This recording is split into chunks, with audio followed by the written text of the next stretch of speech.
come to play. He's the biggest of them all. Step back, 4-3. Phoenix forced a turnover at halfway. Oh, yes, sir. Yes, sir. Clock at 10. Adams the off balance. Oh my goodness! 2 on the clock.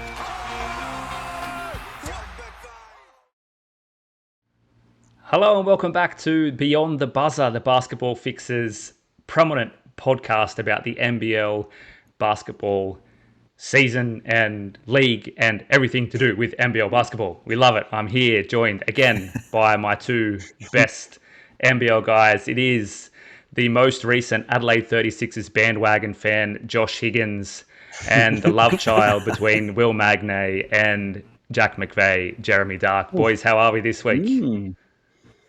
Yeah, you've got me there, mate. I've been writing a lot of articles about the Adelaide 36ers. I've been very hot on them over the last couple of weeks, and they've been exciting, haven't they? But I think I've had to backflip on, obviously, some pretty poor comments that I've said to start the season. But, yeah, they've been great, mate. But doing well. It's currently 12:48 in Las Vegas in the morning. So, yeah, it's been fun. I'm looking forward to talk some NBL basketball with you fellas. Mate, you say that like it's a bad thing, like it's a late thing, but you're not telling everyone that you just got up 3 hours ago from the night before and this is actually your morning. So stop making everybody feel sorry for yourself. You're living the dream. No small violins for Definitely you. Definitely am. It's a tough life traveling around the States, hitting up Vegas and Nashville and Oregon and all the good places. Definitely. It's been a tough little journey, but I'm looking forward to keep it going. All right, boys, let's get straight into our first segment. And we're going to look at the week that was. Round 5 is in the books and quite a bit to take out of this round. Some interesting results, first and foremost. But I think probably the biggest talking point out of this weekend, Josh, I'll throw to you first. It's Bryce Cotton's injury. First up, how long do you think we're going to be missing Bryce from the court? And what impacts is this going to have on the Perth Wildcats? Yeah, so it really comes down to a couple of things, obviously. So I don't think, as of recording right now, it's been 100% confirmed what the injury is exactly, but it is suspected broken ribs, but the best case scenario will be bruised ribs. So we could be looking at 2 to 5 weeks, which is somewhat of an early diagnostics, which is going to be interesting because if they go 5 weeks without Bryce, they're going to be looking at least 8 to 9 games where he won't play because they have a really good run. 8 to 9 losses. Yeah, it definitely could be. But they have a really big run, obviously, through that sort of time with games as well. But when we're looking at Bryce, I think arguably he is, the most impactful player in the NBL in terms of what he does produce for a certain team. His averages so far this season dropped, obviously, over the weekend after a 0-point performance. But he's still averaging 18.3 points per game, 2.8 rebounds, 2.8 assists, and is the reigning MVP as well. But the biggest question I've got for the Perth Wildcats over the next couple of weeks is how do they not replace Bryce, but how do they get the impact that he produces out of other people on this team? Because we saw on the weekend when Bryce went down, obviously Ty Webster was incredible for the Perth Wildcats, had a massive game.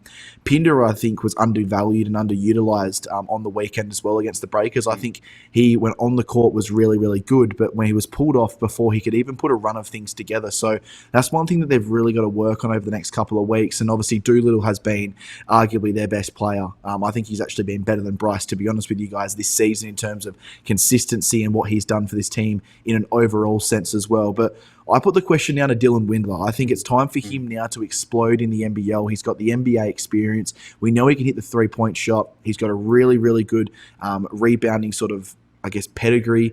I think he's a very, very silky basketball player. He is just the all-around product that you want when you're building a basketball player. Silky left-hand shooter, can rebound. He's very athletic. I think he's got all the tools to take over for the Perth Wildcats over the next couple of weeks, but it's not going to be one person like it has been for such a long period of time for the Perth Wildcats. It's going to be a couple of people for sure, but I'm interested to hear what you guys have got to say about this one because obviously I'm a little bit biased, but I think the Perth Wildcats are definitely going to struggle over this period because we haven't seen a talent like Bryce in the NBL for such a long period of time, and especially to go out for such a long period of time as well. Yeah, I wonder if this could be maybe hopefully for you, Josh, and all the Perth Wildcats fans out there, maybe this becomes a blessing in disguise because you've got to go through this tough period. And I don't think we can expect anything maybe this weekend or even next weekend if Bryce is going to be out for a long period of time. But I guess we will find that out. But I think if it is a long period of time or short, I think all of a sudden you've got to get these guys to play a bit of a different role. Exactly like Windler, we don't really know where he fits in yet. He hasn't maybe had that sort of outbreak performance that we may have expected. He's done definitely good things and he's had a couple of good games, but I think maybe now that there's no light on Bryce and someone else has to stand up, maybe we're going to see these guys stand up. And if that's Windler, or even if we've got, say, Benny Henschel, obviously moved in, played more time this weekend when Bryce went down, maybe now it's obvious his time to step up and take that role and go, all right, I can be that guy.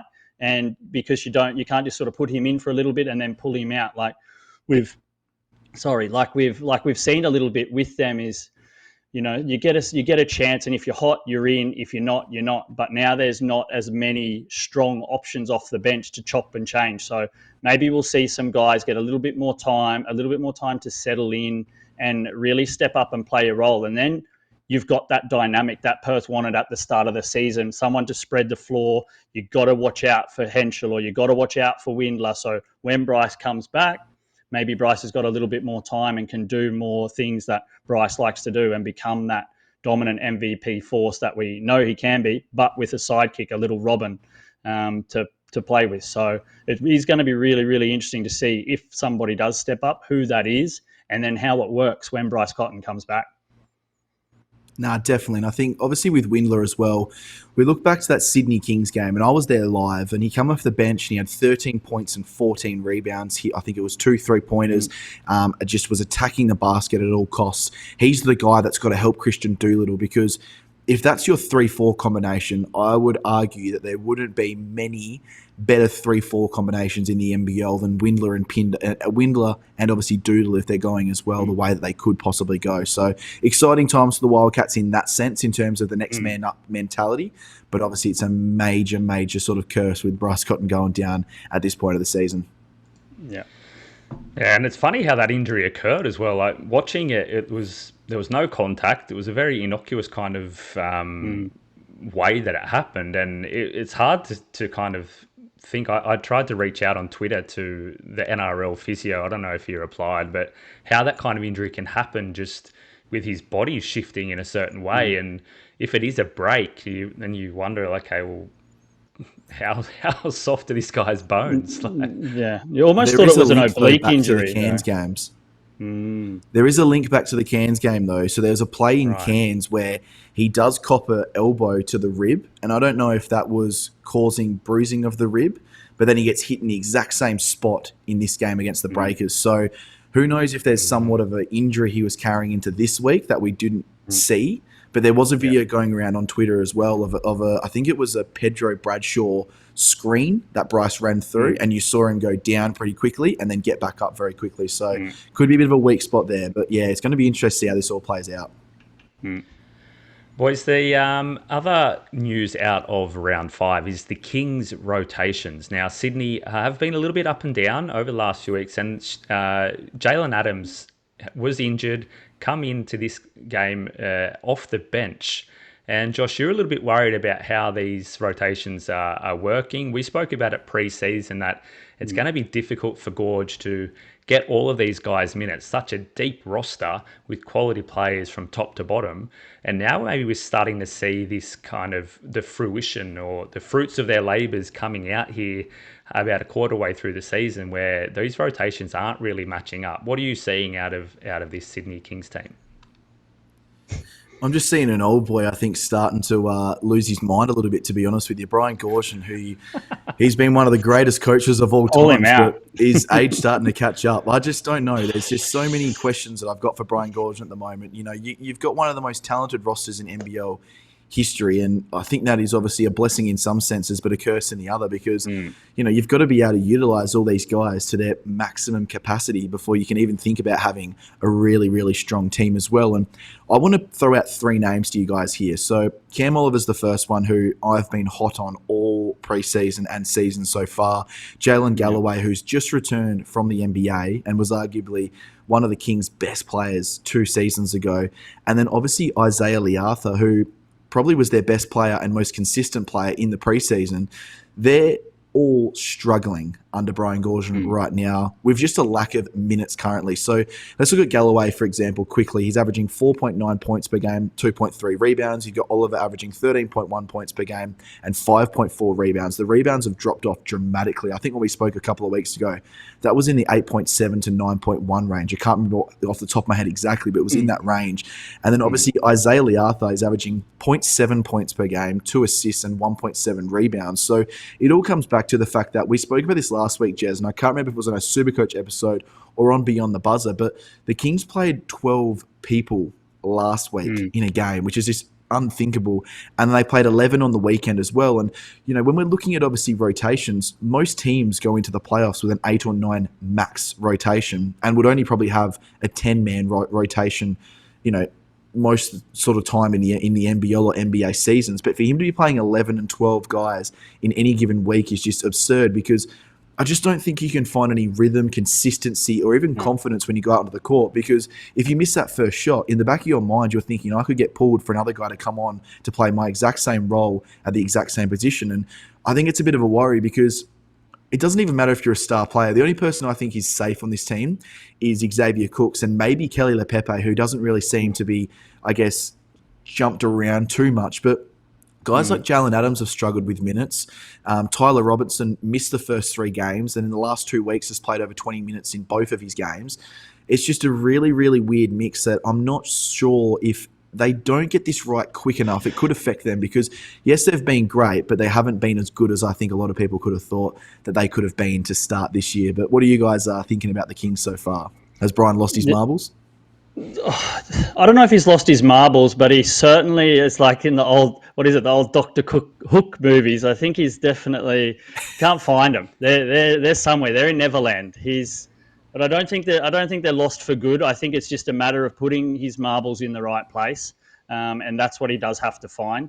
But it is just consistency. I think if you're going to throw guys that are a little bit safe in there, I think we also have to throw in Alex Tui, who's been extremely solid, and it seems like he's getting his 20 to 25 minutes a game, and he's doing his job. It feels like he knows his role. He's in there. Same with Xavier Cooks. I think even with LePepe, after sort of the first couple of weeks, it felt like he started to find his rhythm, but then last weekend he also sort of fell out a little bit.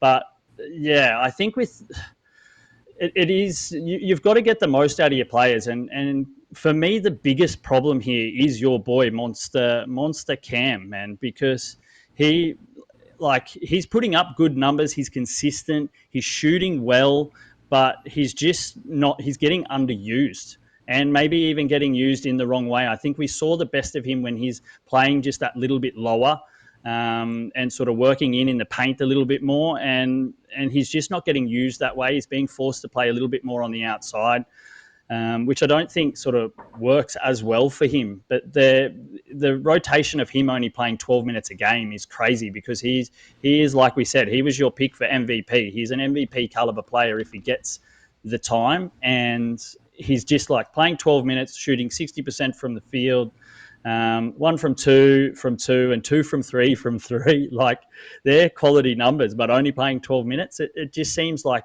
it's completely messed up. I think this maybe is a curse, that you've just got too many ingredients there, too many cooks spoil the broth, and that's pretty much what's happening in Sydney at the moment.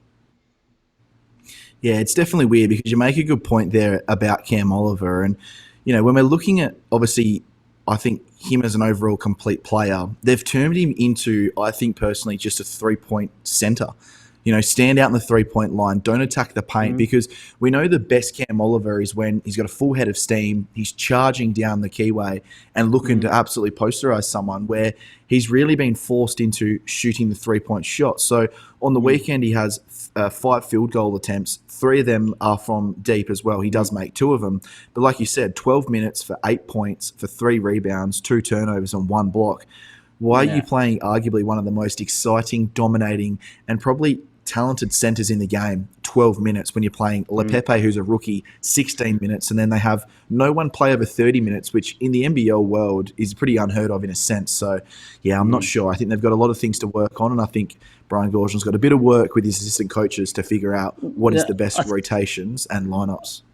I think he's got to make some hard calls. You've got these big guys and you're going to have to burst some egos, I think, because if there is, maybe that's what he's doing and we're not seeing it, and Cam's not playing good enough defense or, something like that. But I think you've got to go, all right, what do you want from your best guys? You've got to give them the minutes, and the other guys have to work for theirs. And, if you perform, you should be seeing more minutes. If you're not, then you're not. But yeah, this sort of chopping and changing isn't going to be good for them.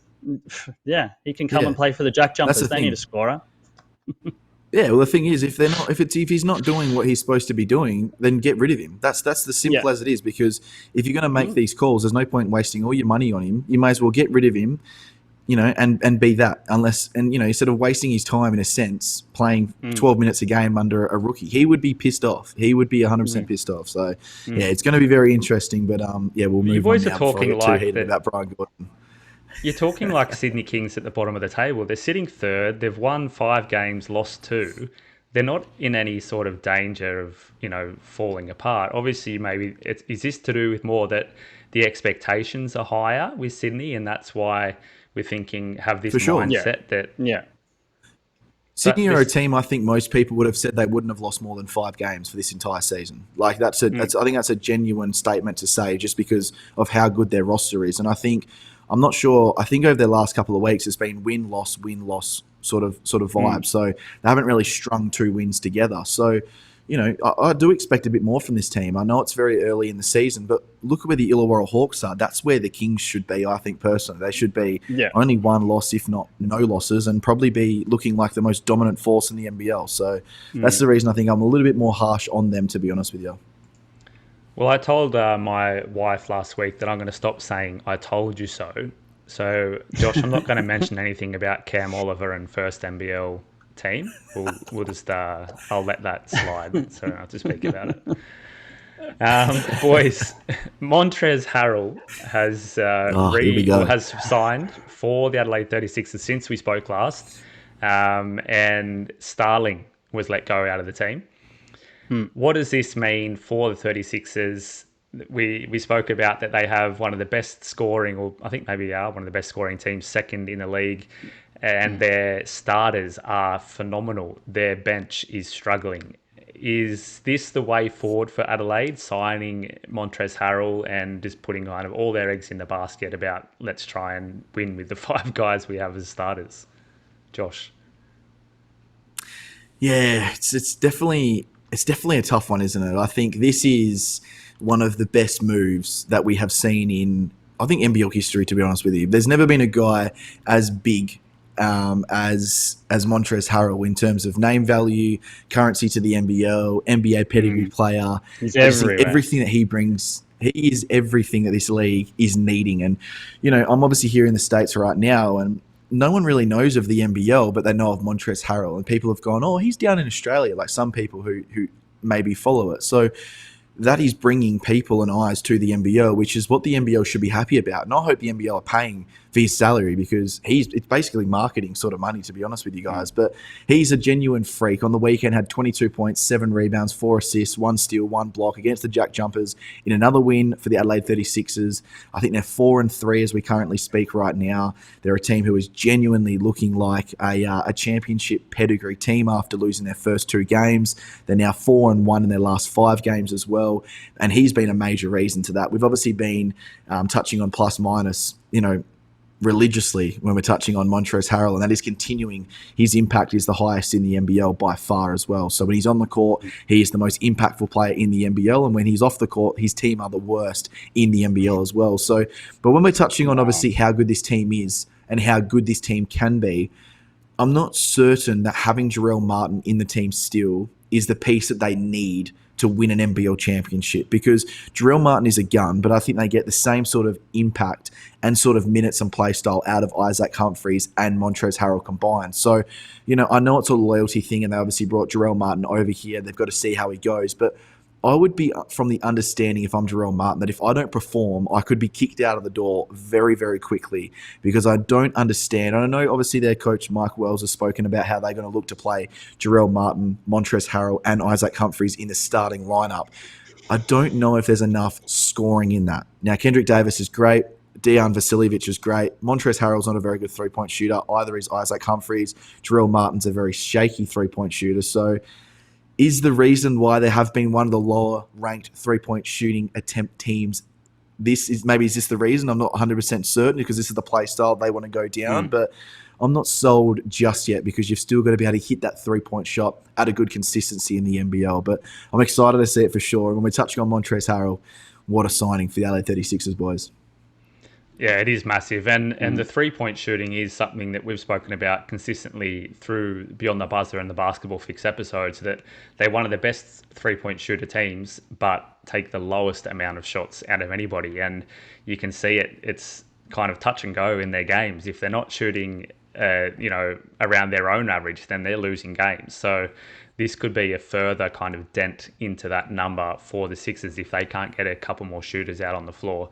Now, Jez, you were thinking a little bit kind of in the same vein as Josh there about how this starting five and the rotations around having these three big men and what Mike Wells means to this team. How do you kind of see, there's some rumblings about maybe how the coaching is going to look moving forward? What are your thoughts around this? Yeah, well, I don't know. I think Mike Wells has gone under the radar massively, because obviously all their eyes are on Harrell and all the publicity and everything. But for me, I don't know, I almost feel like this whole move with Harrell coming in and Wells is, this could be the reason why Ninnis got the arse really, really quickly. And you sort of you see why.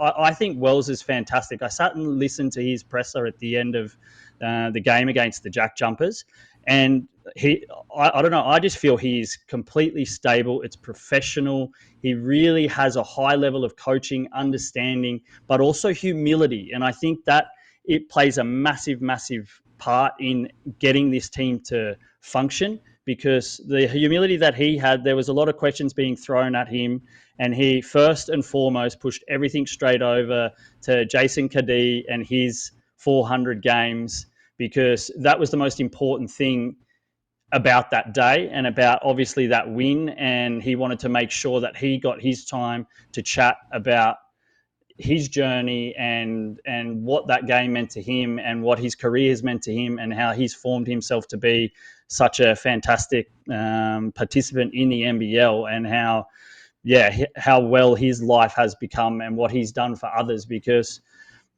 But I think that plays like a huge part in the success of the Adelaide 36ers, because you've got this big, huge personality in Montrezl Harrell in your team.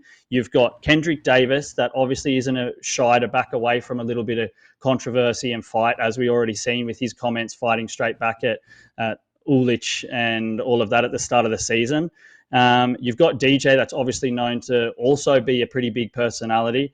And then you've got sort of the issues with Isaac Humphries, and he was maybe a little bit more quiet and wanted a bigger role, and now he's made that work. And then all of a sudden you've got to get Jarrell Martin to work as well in this team. And I don't know, I just sort of feel like he's definitely the right guy for this job. I think he's done a fantastic he's taken such huge steps, and he hasn't been afraid to ask for help. And that's what he sort of said in this press conference. He's like, there's a lot of stuff I don't know. I'm not used to having 6 days off. I'm used to an NBA schedule where it's this, and this. And he's like, I just went straight to Jason and went straight to DJ and went straight to Isaac and asked, okay, what do we do? How do we make sure that we prepare right for this game?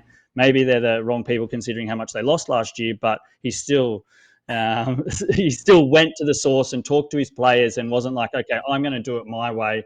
He seems to be able to get the most out of these players, and with all the evidence that we've had over just 5 rounds of NBL, he's got the best out of what he's had in front of him. And then this whole Jarell Martin thing is just another hurdle that he's got to overcome and form it into something that could really, really benefit the 36ers. And we've said, they lack the depth on the bench, but all of a sudden, I don't know, you've got sort of Lat Mine, you've got Nick Marshall, you've got, say, Jarell Martin, if he doesn't start, or maybe someone else. You might have Isaac Humphries on the bench, or whatever pieces that he moves around, their bench is going to be a little bit better because Jarell Martin is now signed, because someone's going to have to move. But you obviously have to make that work and make that person know that that's their role. And if they want to win a championship, then that's what you've got to do. And I don't know, from everything I've seen, I have faith in Mike Wells and what he can do. And I believe that Adelaide 36ers will be there at the end of the year, and it's not all going to fall apart for them like it usually does. Yeah, and a massive shout out, like you mentioned there, obviously, for Jason Kadee to hit his 400th NBL game. His story is one that is incredible. Had a major car accident back in the day, which nearly robbed him of his NBL career when he was young as well. So for him to be able to obviously go through and finish, sort of at a 400 game sort of period, and I know he's got a lot of basketball to go, but what a story for that guy as well. And, touching on there, obviously, with Mike Wells and the leadership, obviously, with Jason Kadee, when we spoke to Nick Marshall at the start of the season, he said the same thing. In terms of leadership, they obviously lost Mitch McCarron, but they had another willing and able leader in Jason Kadee right behind him to be able to fill that void that Mitch obviously left. So, yeah, they're very exciting. And all those points you made there, mate, it makes me excited, obviously, to be an Adelaide 36ers fan for the rest of the season. I think we might have to wait a few more weeks to maybe make a decision if that sacking of Ninnis at the start of the season was in the best interest for the club or not. But over the first 5 weeks, it's looking very positive for the 36ers. It's our... wrong button there. It's our Game 1 preview. New Zealand versus Southeast Melbourne Phoenix is the first game that we're going to preview on Beyond the Buzzer this week. The Breakers did all right in their return from the NBA preseason last week. Went 1-1 on the weekend. We spoke about that they were going to be tired, and you could definitely see that on the court, with especially in the beginning of games. They were slow to start, and then they came roaring back at the end. But from history will tell us that the tiredness will continue to play a role as the weeks roll on. Jez, I wanted to throw to you first around this. How do you see, taking from the first 2 games that they've had last weekend, and then moving now into round 6, what kind of steps should New Zealand be taking to make sure that they're trying to limit as this effect of the tiredness in these NBL games? Yeah, I think a lot of it has to do with their rotations. I think everybody's got to be getting their rest, and everybody's got to be playing basketball as well, because you don't want to get stagnant either, and they've got to make sure that they're recovering well. I think now they get 4 days back in New Zealand, which should help them. But yeah, I think they got lucky that Bryce Cotton got hurt in the first minutes of that game, because I think in one hand, well, we start off, say, with the Brisbane game. I think it went exactly how, I don't know, at least I thought it was going to go. I think they started off and had a little bit of energy, but then they sort of died off there in the first quarter, and then they definitely died in the fourth as well, and just couldn't compete. They were uninterested to play the hard ball and go in and move the ball into the paint and move for each other to get open. So they were just popping a whole heap of 3-point shots to try and get lucky. And so it was very, very evident that they were a little bit tired from all this travel.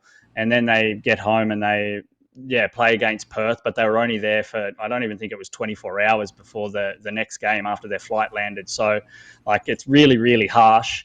And then, Bryce goes down, and it's obviously a big adjustment for Perth. But then it is also a big adjustment for New Zealand. So, because you plan your whole game that Bryce Cotton's going to play, and then all of a sudden he doesn't. So, but I think they were tired. They were fatigued. I just see that it's too much for them at the start. It's too much for any team to be flying around as much as they did and then expect to perform. And if they don't get this recovery right, and give their players enough time, enough break, enough rehabilitation, and do all the things in between these games, they're going to go on a stretch because, they won 3 of their next 11 games last year after they returned from the USA. They lost 3 in a row and then, won 3 of 11 before they went on their little run and saved their season and scraped into the finals. So, I think it is a really, really big ask, but they've got to look after themselves. That's the biggest thing, and try and just limit the travel, limit the overtraining. Really, for me. Josh, Parker Jackson Cartwright is having an MVP season so far. Had 20 points and 11 assists in the last game against the Southeast Melbourne Phoenix. What role is he playing, not only on the court for this Breakers team, who have quite a lot of new players and a new coach, but what role is he playing on the court and off the court, and what does he mean to this Breakers team? Yeah, he is the on-the-court leader, off-the-court leader, spiritual leader, basketball leader. What else? What else could we really say about Parker Jackson Cartwright? He's just the leader of men, boys, whatever you want to say. So, he's putting up hairstyles MVP are pretty impressive too. Numbers. Yes, it is. The little cornrows, little bleach blonde cornrows as well. So you just love this guy. I don't know what it is. Just under 6 foot point guards in the NBL that are just super exciting, like Bryce and Parker Jackson Cartwright and even Derek Walton Jr. We've just got so many of them that obviously don't have the height or the size to play in the NBA, which just baffles my mind how Bronny James is in the NBA, but Parker Jackson Cartwright isn't in the NBA. But that's a story for another time. But yeah, he is having an MVP season, to be honest with you guys. 18 points per game, 8.3 assists, and 3 steals as well. And I just think it's one of those things in this particular matchup against the Southeast Melbourne Phoenix. It's going to be interesting to see, obviously, how they do defend him and obviously make him, I guess, be more of a playmaker and make the others beat him and beat them, I should say, is the most important thing. Because when we're looking at, obviously, Southeast Melbourne Phoenix in this particular game, obviously Derek Walton Jr. will be out with a hamstring problem and injury. And Matt Kenyon's the other guy that I think would probably have the size and somewhat speed to be able to go with Parker Jackson Cartwright. And I think at the moment he is inactive as well. And when I'm looking at their roster currently, I don't really know if there's a guy who can really go with Parker Jackson Cartwright and make them sort of be able to shut him down. Like, I'm looking at a guy like Owen Foxwell. Maybe you sort of say to him, as a young fella, like, all right, mate, you want to make your name under a fresh coach in a sort of fresh lineup. This is the job that you've got to go out and do. And, I think Owen Foxwell's got the tenacity. I think he's got the heart, he's got the hunger, and he's got the speed to be able to do the job. And it's not going to be an easy job. But as a fresh coach, they're the sort of things that you want to give to these younger guys to be able to be like, okay, let's just see what this kid is made of. Because if I need him later on in the season, if we're making a big run, I know what I can pull out the back of my hand. But it's going to be interesting because, like you mentioned there, Ryan, he had 20 and 11 the last time they played in a 4-point win over the Southeast Melbourne Phoenix. So it's going to be interesting to see how they combat that. But I've just got one little question with, obviously, the New Zealand Breakers. And I think arguably they've had the easiest draw to obviously start the season in terms of obviously teams where they are ranked on the ladder. So they started the season by playing the Brisbane Bullets, then played Southeast Melbourne Phoenix, and then have come back and played the Brisbane Bullets again, and then played the Perth Wildcats, who have been on a major road sort of run, as well as Bryce Cotton's injury, and now play Southeast Melbourne Phoenix again. So they've played 4 games against the bottom 2 or 3 teams, and then obviously the Perth Wildcats are having a shocking start as well. So they're 3-1. You've got to beat what's in front of you, I know that, but I think we've got to really hold the horses back because I think a lot of people, I was one of them, to be honest with you guys. I know Jez had different thoughts, but I think they should have beaten the Brisbane Bullets when they came back because the Bullets aren't a great team, to be honest with you guys, and I think the Breakers have got a better overall lineup, but at the end of the day, they didn't get the job done and went down by 11 points. But it's going to be interesting how they stop the, I think, the MVP frontrunner right now in Parker Jackson Cartwright. Jess, do you think the home court advantage is going to play into New Zealand having a bit more of a advantage over the Phoenix here? Yeah, absolutely. First of all, it's nice for them to have 2 games in a row at home and be able to spend a bit of time with their families and be able to reset, and hopefully that gives them that little bit of energy that they need. But then, yeah, Southeast Melbourne don't travel well. Southeast Melbourne don't really play well. So, and now they're in a bit of trouble with Walton Junior being out. I don't think anything's 100% confirmed there, but he left after played 6 minutes, I think, in that first game. But I don't know. Have you guys heard any 100% news on that Walton Junior is going to be out? But No. but Nothing likely, 100%, but yeah, it's more than likely he will miss. I think it was a hamstring awareness, which is the new saying for a hamstring tear, I think, nowadays. So yeah, that's what it seems like for me. But yeah, the Breakers definitely play much better at home. They score better at home. Southeast Melbourne are going to struggle. So I think definitely playing home in New Zealand is going to be huge for them. And yeah, I think missing Walton Junior is going to be massive. But we did see your boy Sobey play a little bit better when Walton Junior was out. Surprise, Yes. surprise. He he even did sort of, wasn't just that he didn't have his best scoring game, but I think it was second best. He had 15, 16, 5 and 2, but it was these small things. He had 3 steals. I think he made the key steal right at the death when the game was on the line, and Melbourne had a chance to pin it back and make it just that little bit closer, and he cut off the ball on the halfway line, and they got a turnover. So I think it's that small stuff that we haven't seen from Nathan Sobey this year. He's been a little bit disinterested, but all of a sudden it felt like that sort of spiked a lot, and he was much more involved trying to do those small little things. So it's going to be really, really interesting to see how he plays and if he steps up again, and then the role of who's going to come in and who's going to fill those shoes of Walton Junior. I think we saw Angus Glover come in and play a little bit more, but I think the key for him and why maybe it works a little bit better with Sobey is Glover became a little bit more of the deliverer. He wasn't shooting as much. He did have a bad shooting night, so he stopped shooting. But we saw him. I think he got 8 assists, 5 rebounds. So he was doing sort of those small things that maybe that grind work that Sobey maybe isn't particularly super interested in doing. So we might get the best out of Nathan Sobey now that Walton Junior is injured. What do you reckon, Josh?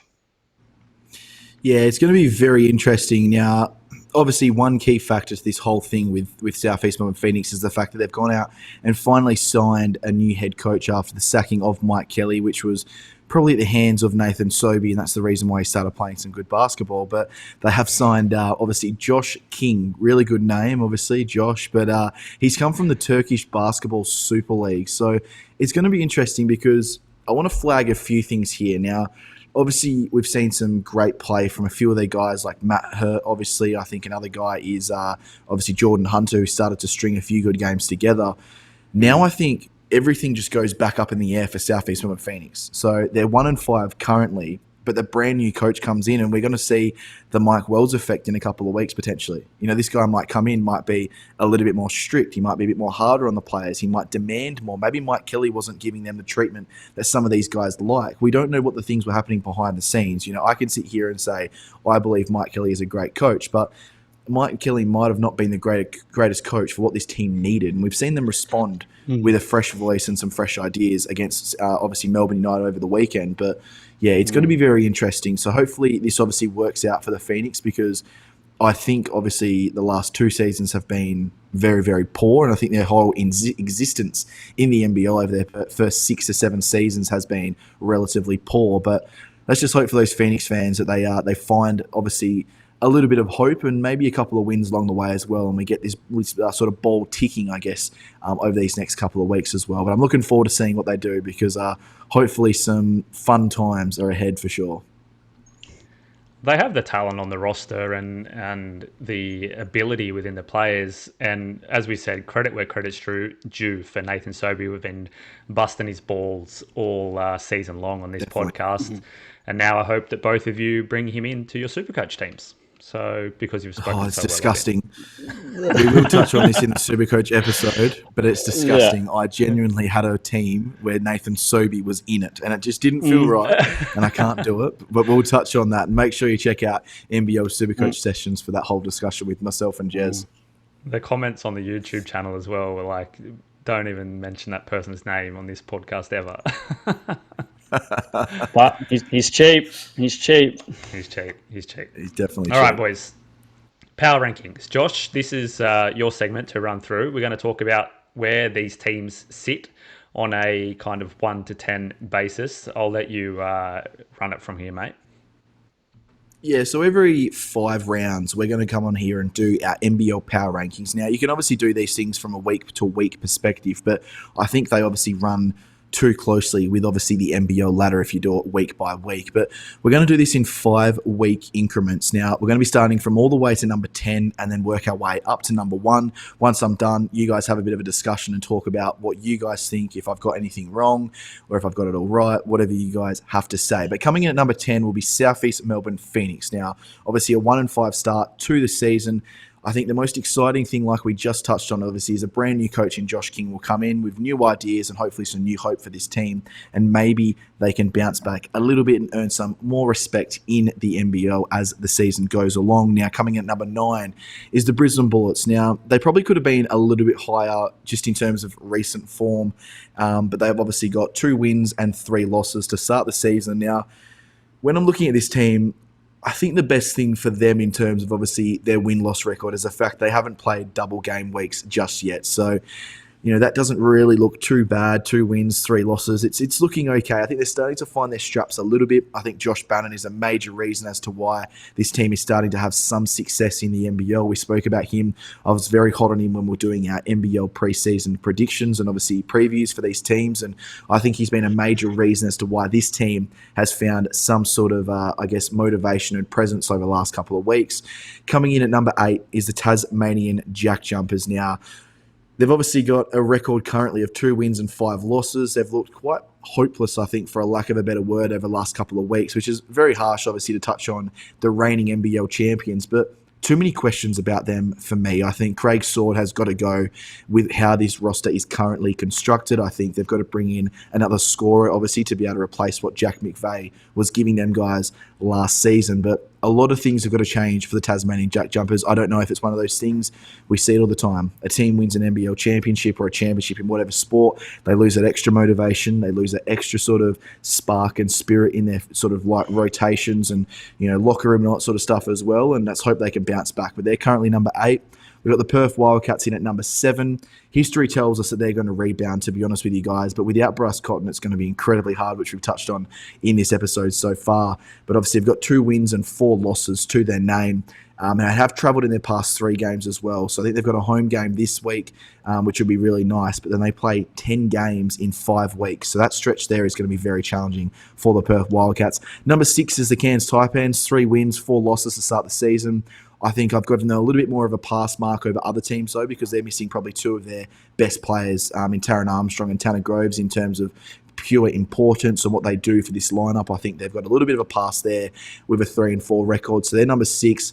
The New Zealand Breakers are 5 for me with 3 wins and 1 loss. I'm still undecided on them. I'm not sure we've seen a big enough sample size and obviously games played against other teams to be able to really assert themselves and obviously figure out where they sit in the NBL world. But I think 5 is a nice little one to put them there. We love sitting on the fence at the basketball fix. Number 4 will be Melbourne United. They've got 4 wins and 3 losses. They're a really solid team with a lot of good players, but I'm just not sure if they've got that sort of spark that they normally have. It's normally Chris Goulding, but he seems really old and grumpy to me. I don't know if you guys have seen that at all, but I know he's obviously been dubbed the Flop King over the last sort of 10 years in the NBL, but the Flop King's turning into the Soot King. Every time there's a little bit of argy-bargy, he's the first one to sort of drop the bottom lip and start to cry. So it's going to be interesting, but they're a team that's always going to be there at the end of the season as well. So I've got them in number 4. The Sydney Kings are currently number 3. Obviously, I've been very hot on them in the preseason. 5 wins and 2 losses currently. I think they've been great. rotation issues need to be resolved if they're going to have any chance of winning an NBL championship. But they can really go off on any given night, to be honest with you guys, and can string some major wins together. Now, I think the biggest winner out of these power rankings for myself has been the Adelaide 36ers, who are in number 2 for me. I think they've been the informed team of the competition with 4 wins in their last 5 games. They've got 4 wins and 3 losses as their current record. They're really starting to build that resume as a really tough and top team in the NBL, and obviously with Montrezl Harrell signing on for the rest of the season, that makes them 1, relevant, but 2, competitive for the rest of the year. And rounding it out at number 1 is the Illawarra Hawks, 5 wins, 1 loss. They're the best team in it right now and have showed that, and they're going to have a lot of teams trying to catch them throughout the NBL season. They've just probably got I think the overall best roster in the NBL world. So that rounds out the power rankings so far after round number 5 in the NBL. What are your guys' thoughts? Where do we start, Josh? Where do we start?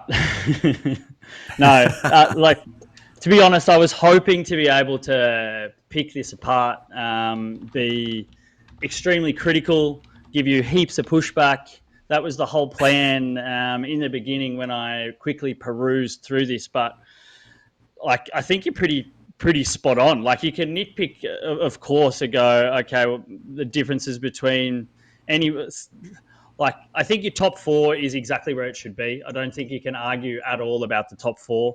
Maybe move the New Zealand Breakers above Melbourne United. I feel United, like you said, they look a bit tired.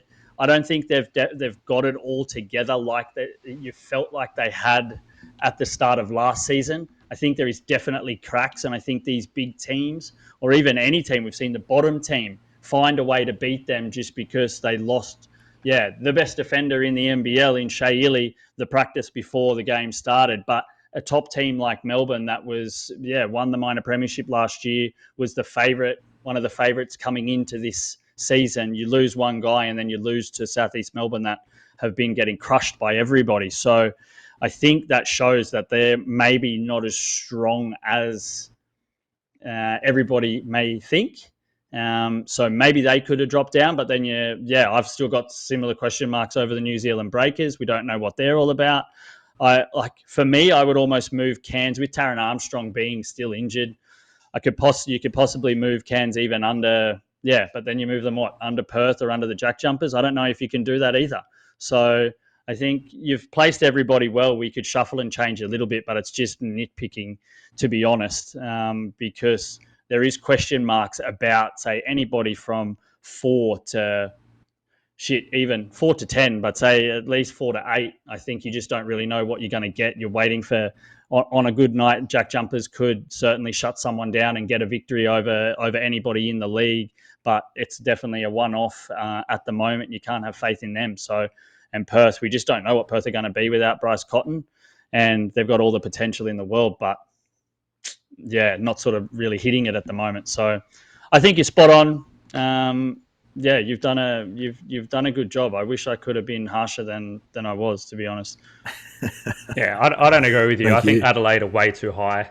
The difference between their starting 5 and their bench is way too big for them to be a premiership threat or a championship threat. The 2 games they've done well to win against Sydney and Illawarra. I'm just bringing up the game against Sydney now. Sydney had 34% from 3 in that game, 37% field goal percentage in that game totally. So they caught Sydney on a bad shooting night. Illawarra, I don't really know how to explain that game. They won it, and they did a high scoring game, and they shot really well, Adelaide. So I mean, they deserved to win that game. But just beat Tasmania, who have trouble scoring. They just beat Southeast Melbourne, really, who are one of the worst teams, both defensively and offensively. And then they got their asses handed to them a couple of times by these other strong teams. So I think they're way too high because their wins or their future is hanging on a thread. If any of these starters crash, if they get injured or have a run of bad performances, this team cannot hold that level because their depth is not good enough. So for me, Adelaide are much further down. But how can you justify that they're sitting in at going to move down from number 2? Do you have faith in these teams that are under? What have they shown anybody really there that should be sitting in number 2? Both Sydney it's and easy to Melbourne. say. Both Sydney and Melbourne. Sydney are a much better team across the board. They're better offensively. They're better defensively. They have much better game plan, better depth, better coaching. Even with the problems around their rotations, like I said earlier in the episode, we may think that it's not looking good, but they're still winning games and they're still being very effective in the games that they are winning and even the games they're losing. Melbourne are a much better team across the board. I just don't think Adelaide are there at the moment. I mean, they don't even have a better record than those two teams over the first 5 weeks. So how are they above them on power rankings? We've got to look at sheer, obviously. Yeah, we got to look at obviously sheer recency as well. Adelaide have won 4 of their last 5 games, and I think Melbourne are going to struggle, to be honest with you guys. I'm not sure they're a team that can really contend this season because, you know, we look at guys like Matthew Dellavedova and Shea Ili. I don't think they can play in the same starting lineup, to be honest with you, because they're too similar. Chris Goulding's not looking anywhere close to what he's been. Ian Clark has been okay. Marcus Lee is not the import that they needed to go out and sign after losing Ariel Hook-Porty and Joe Lawala-Chul. So there's questions there for me. I don't think that the Breakers are better than the 36ers. I don't think Cairns are.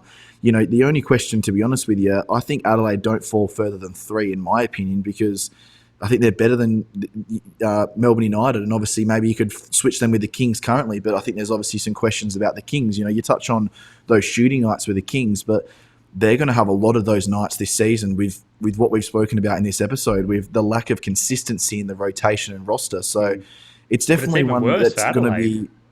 Adelaide are even worse in that aspect because they can't even have people come in to back up that inconsistency. Did you forget that they lost by 30 points to Melbourne 2 weeks ago?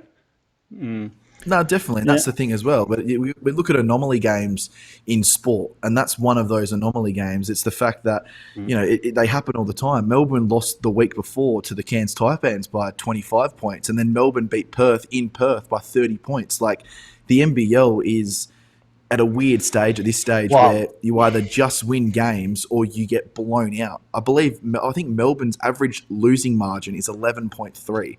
So when they lose, they get blown out. So that's where this is just such an anomaly this season and probably last season as well. So we can sit here and obviously touch on the Adelaide 36ers about them losing certain games, but they've won 4 of their last 5 against some pretty tough teams. And I know they've obviously lost games early on in the season, but they had their head coach for 2 weeks. For sure, but they've only had their head coach for 2 weeks before the preseason started. So they're a long way back than what these other teams are. Look at you defending the Adelaide 36ers. Shit, in these preseason talks, man, you it was Nathan Sobey. I'm defending my power rankings, not the Adelaide 36ers. Look at you. Okay. All right. Little closet lover. But yeah, so I'm looking forward to these because I know these are going to cause a little bit of conversation between not only the 3 of us, but also all of our listeners as well. So that's what these are about. These are my personal thoughts that you guys get to have a crack at, and I love it. And it's fantastic. And for those of you that are listening or watching on YouTube, feel free to put your thoughts in the comments as well, because this will definitely be a talking point as we continue on through the season, as Josh alluded to. Now, boys, we're not going to get hung up on these power rankings. We have another game to preview. We're going to take a quick break. We'll come back and speak about the Illawarra and Melbourne game.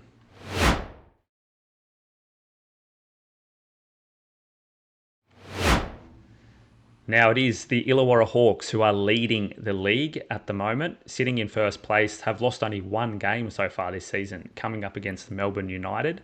And this is a battle of the heavyweights at the moment, boys. It's going to be a really exciting game to watch. Melbourne now, a few injuries, so coming in a bit underdone into this game. But Illawarra are just on a tear. Like, who can stop this big man domination? Jez, I want to throw to you first, mate. And you have spoken all season long about this Illawarra front court with the big boys like Froling, Days, Ulbrich. How are Melbourne going to be able to stop this team, or will they not be able to? Yeah, well, I don't know if they can, to be honest. Look what Geordie Hunter did to them. Just this last weekend, because he absolutely tore them apart. He had their best game, and he's been sort of struggling to start the year. So it's going to be interesting to see. I don't think they can do it at all, but I don't know. As much as you talk about that whole front court, and that's going to dominate, but without Shea Ili in the lineup, it could be a real field day for these shooters of Illawarra as well, because you can have Trey Kell, who's having that MVP caliber year, but then you've even got Tyler Harvey, who's been dominating as well. Like no more than even this week. I think Illawarra was struggling a little bit, and it was Tyler Harvey that sort of come in. He stepped up. He has this signature floater that he does that just sort of got them back. He found his lane to be able to drive and get to the area that he wanted to be. And that has a lot to do, though, I think, with the big guys as well. It's a little bit of that, the stuff that you don't really see, that doesn't get tracked statistically. You and I chatted about this off air, Ryan, about just sort of all these small puzzle pieces and all these screens and all these lanes that open up. And I don't think there's a team. We discussed it after this Illawarra game when it was fresh in my head. It was incredible to see that it's not just sort of a pass from the baseline up to the point and then another sort of half shimmy over, because you've all of a sudden got these big guys like Frawling and Darius Days and Albridge that are moving to open up this lane for then Harvey to be able to drive through and put up that little floater. It's not just about that shooter and that scorer. And like we saw some really similar things with Adelaide as well, where they were using their big guys like Harrell and that open up these lanes for Kendrick Davis, and it's really, really similar. So like I'm afraid for Melbourne in this game. This could definitely be a game that just blows out that 11-point losing margin, because without Ili in the lineup, Delhi's even carrying an injury as well from last game. You've got these key defenders trying to do their job at the point when you've got Trey Kell and you've got Tyler Harvey, and then you know what? If that doesn't work, they go back to the old faithful and start moving the ball through the paint, where they are absolutely dominating every other team. I think they score over 10 points more in the paint than any other team in the NBL, or it's somewhere around there. So they have that under their belt, and then they have these shooters. And then, do Melbourne have the depth to compete with Illawarra? There's not a lot of teams that do. I think that sort of really changed the game. Hickey again changed the game, turned the game on its absolute head last week when Cairns were there. Cairns were competing, and Hickey come in and did the little things. He got the assists that he needed to get. Wasn't shooting so well at the start, missed a couple of shots. Then he just became the deliverer. So I don't see Melbourne having the depth, especially with injuries to Ili, Goulding not shooting well, Delhi struggling. I think Melbourne are going to be in absolutely big trouble this week. Josh, you were looking a little bit at their shooting volumes and shooting percentages between these two teams. Can you shed a bit of light on those numbers and kind of where you stand around it? Yeah, so obviously when we're looking at pure points per game, the biggest one obviously is that the Hawks are the number one team in the NBL in terms of points per game. So they're averaging 101.2 points per game, which is incredible. So the second best team is Melbourne United, who are tied with 90.1 points per game. So when we're looking at obviously that's an 11-point turnaround from obviously the first to the second best team in the NBL, which is just unheard of. Now, the key differences, to be honest with you guys, is the fact that the Hawks are shooting 49.1% from the field, which is a league best, and are shooting a 3-point percentage in the top three of 35.5% as well, which is just incredible as well. So they're not only scoring the basketball at a really, really high percentage from the field, but also from the 3-point line, and they're getting the right shots most times as well, compared to obviously United, who are shooting at 43.7% from the field and 33.6% from the 3-point line. So if we're looking at obviously sheer consistency and obviously points per game as well, this should be a dominating game for the Illawarra Hawks, because they haven't really been able to be stopped by many teams this season. I know there was the anomaly against the Adelaide 36ers, in which turned into a shootout, but Melbourne United haven't got the scoring capabilities to make this game a shootout, in my opinion, because they've just not shown it over the last couple of seasons. It's not Dean Vickerman's sort of mould or model that he wants to build his teams upon. It's more about making it sort of defensive games, lowish scoring, and obviously being able to beat them late down the clutch as well by a couple of points. But I wanted to quickly touch on one other thing as well, boys, and that's Darius Days. So they won their game on the weekend by 12 points against the Cairns Taipans. I'm speaking of the Illawarra Hawks right now. Darius Days played 13 minutes, had 2 points, 6 rebounds, 1 assist and 2 blocks, and fouled out in that particular game as well. So we're looking at one of the better players in the NBL fouling out in 13 minutes of basketball, and the Illawarra Hawks still had an incredible game. You touched on Will Hickey there as well. Lachlan Albridge played very well with 10 points, 5 rebounds and 2 steals with a block. Sam Froling did his thing again. Kel did his thing again. Harvey's been incredible. Lee's been good. Blanchfield had some solid minutes. They've just got such a deep rotation, it's a nice mix of, like we've spoken about as well, young, old, experience, inexperience, I think a bit of naivety.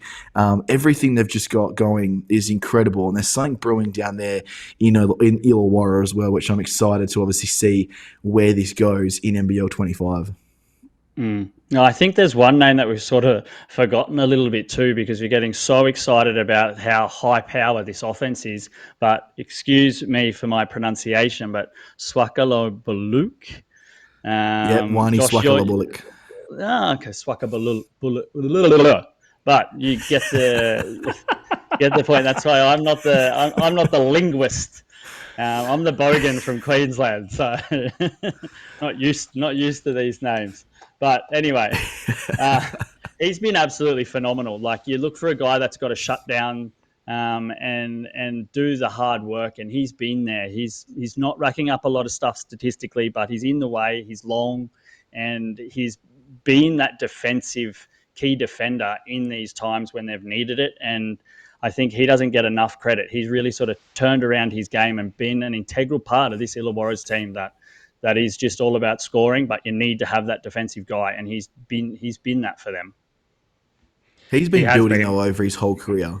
Sorry, Ryan, but he's been building over his whole career. Like, he started out as in Perth as a development player and played a couple of seasons here and was really, really strong. He's just a defensive specialist. Then went to Sydney, where he really fine-tuned his defensive skills as well there, and they were super disappointed to lose him to their crosstown rivals as well in the Illawarra Hawks. And it's taken him a few seasons to find his feet, but the offensive end of the game is starting to find its way. I think he's averaging 8.8 points per game this season, so that's a massive increase on probably some of his statistics in his career so far. So, yeah, great point you've mentioned there. I think he's probably arguably, when we're looking at the defensive side of the basketball court, he's probably their best defender and probably their most impactful defender as well, outside of obviously Dave O'Hickey as well. So, yeah, great point you raised there, mate. And he did come out in the media early this week and say that he was kind of singled out in front of everybody by Justin Tatum, and that gave him a bit of a rocket up the arse to get into gear, and he used that to become this player that we're seeing this year. And I think it's a bit of a testament to him and to Tatum that he can come out and say that.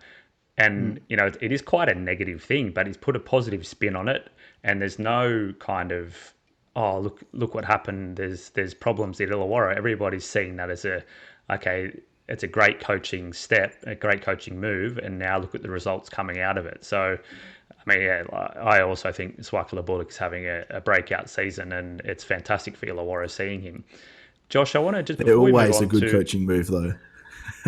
They're always good when they work, but when they don't work, you look like an absolute dumbass, to be honest with you. So, yeah, it's good that it's worked. Before we move on from this game, Josh, Vickerman is one of the best coaches in the NBL, and Melbourne are a defensive powerhouse.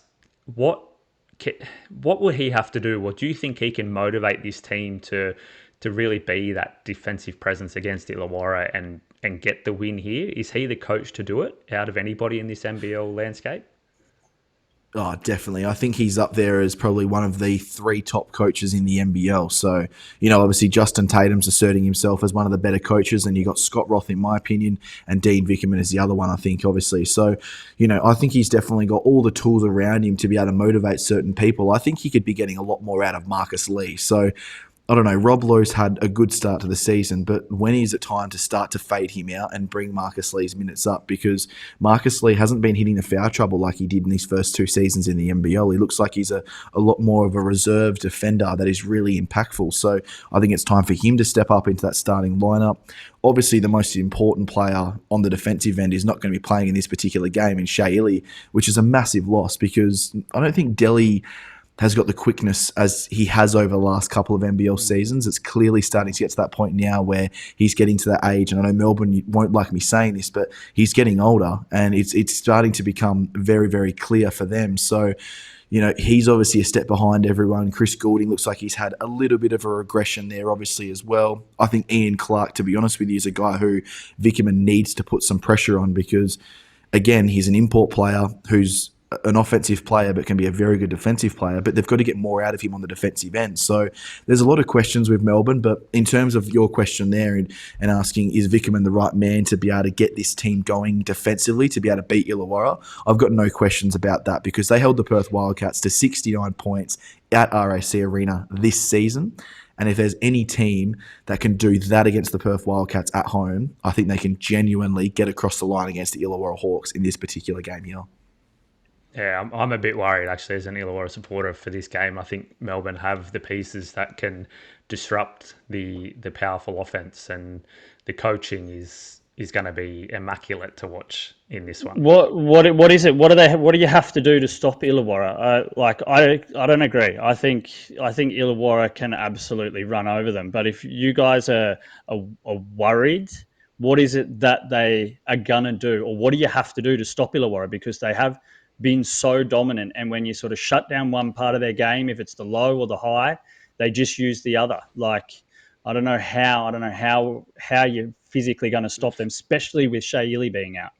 Well, for me, it's disrupting their movement and disrupting their game plan. It's not necessarily stopping a single player or stopping them. It's making it difficult for them to get to their spots. And as we spoke about over the phone earlier in the week, they're running these kind of 3 or 4 different screens or plays to get free, and it's just disrupting that so that, you know, maybe they get it the first or the third time, but they're not going to want to run the 5th time, which they have been doing against all these other teams who just can't run with them the whole game. So in the end, they're getting to their spots and getting these shots up. I think Melbourne have that tenacity and the coaching to say, okay, stick at it and keep disrupting all game long, because they eventually, Illawarra is quite a young team, I think they will lose that motivation to keep trying to get to their spots. And we saw it earlier in the year where in clutch moments, they were dribbling the ball up, one guy, no offense, they were just throwing balls up and hoping for the best. And they were hitting the shots, but that's not going to happen every single game. I think they've got to make it personal, boys, to be honest with you. I think there's games throughout the season where you got to look at a game and go, all right, let's circle this game against the Illawarra Hawks because they are the team in the NBL right now that is the hottest. And, you know, there's some teams that you look at throughout the NBL season and go, okay, let's figure out what we're actually made of right now. And this is a game we're going to figure it out. And I would be going to Ian Clark right now and be saying, your job right now is to shut down Trey Kell and give us 15 points in this particular game. And, you know, when we're looking at, I've got a statistic here that is impressive, I think, and is going to be important for this game. So Melbourne United allow the lowest amount of assists per game in the NBL with 14.3. So that means that they're not allowing teams to be like you're talking about there, Ryan, to be able to get into their sets and to be able to give that extra pass because they're just closing those lanes off. And I think Marcus Lee is the most important thing because he's so versatile when it comes to a pick and roll or a pick and pop because he's got quick enough feet to be able to go out onto the guard if they are popping or onto that center or forward if they do pop. But he's also quick enough to be able to get behind a screener and obviously be able to block or impact the shot when they do go down the lane as well. So I think they've just got a really nice mix in terms of obviously if they get it all going, that's the biggest thing though. They've got to get it all going in one solid direction. It's got to be like a train. Everything's got to be rolling at the same time because if one thing goes out of track, you're going to obviously fall off the tracks as well. So it's going to be interesting, but I just genuinely think that if they get this thing going right, they can walk away with this as a win. But obviously it could go the other way around where, like we mentioned earlier, mate, they've got an 11.3 average loss margin so far in NBL 25 and the Illawarra Hawks could definitely add to that in this particular game if they do get their own way. All right. So everybody listening and watching, keep a lookout for the tips that will come later on this week and see who we all have picked in this game. Boys, we're going to take a quick break. We'll come back, take the basketball MVP votes, and then wrap it all up.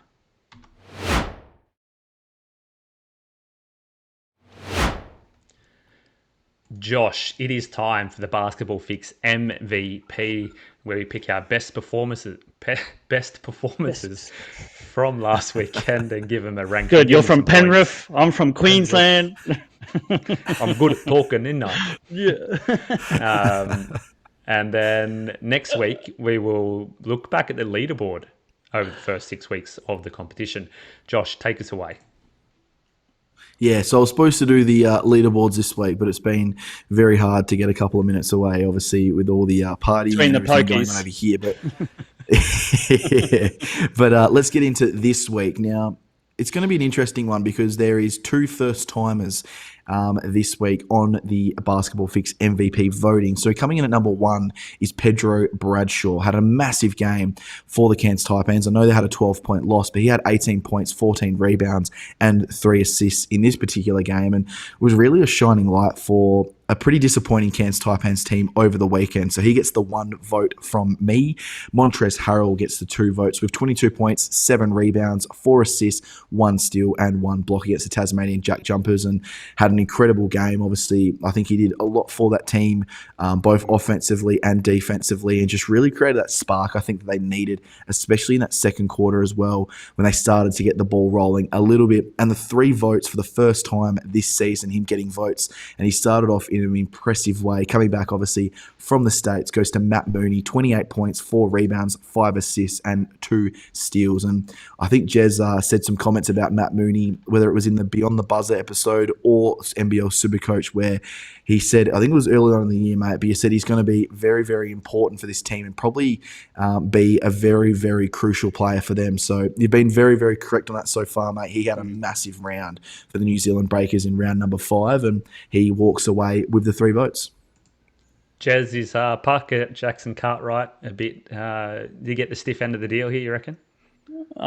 Maybe, but I don't know. Like I said, and like Josh said, I think Matt Mooney, he reaps the benefits of Parker Jackson Cartwright being so good because he gets the space. And if he drops and he sinks and he shoots at a high percentage, he's worth MVP votes as well. The bar's set for PJC, and okay, well, he's here and he has to perform this good every week almost, because you've got another guy that puts in one of these impressive performances like Matt Mooney did, and you look at him a little bit more. But maybe it's the wrong way to do it. But I think Matt Mooney definitely deserves to have the points there. Fantastic, boys. That wraps us up for today. We have a lot of stuff happening on the Basketball Fix. You can check out the website, thebasketballfix.com, for game previews. Jez, when someone wants to know what a game preview is, what do you tell them? Yeah, well, I think our game previews, we're trying to just break things down a little bit more. You can throw sort of statistics and stuff up there, but we just like to break it down, really focus on some of the key statistics, maybe even some of the key trends of, say, win, losses, points, overs, unders, all of that sort of stuff as well. But then sort of breaking the game down and looking at, okay, who are the important players and what does the other team have to do to stop that, or can they stop that? And then sort of give our opinion on what we think is going to happen in that game. So we're really trying to break it down a little bit more and give you sort of our views of what we believe is going to happen and what's important in those matchups.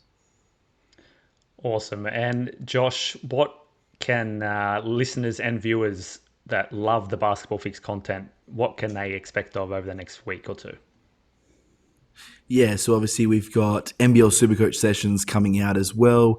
And then obviously Ryan has got his Path to Pro series. I'm going to try to release finally another Higgins' Hot 3 takes at some stage this week when I get another half an hour or 45 minutes together to be able to put that all together. But plenty going on, and obviously check out our social medias as well.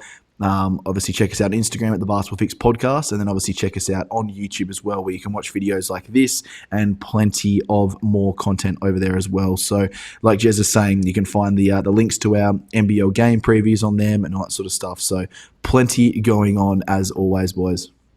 Love it. Guys, thanks for today. Listeners and viewers, we sincerely hope you have gotten your basketball fix. With stars come to play. He's the biggest of them all. Step back, 4-3. Phoenix forced a turnover at halfway. Oh, yes, sir. Yes, sir. Clock at 10. Adams the off balance. Oh!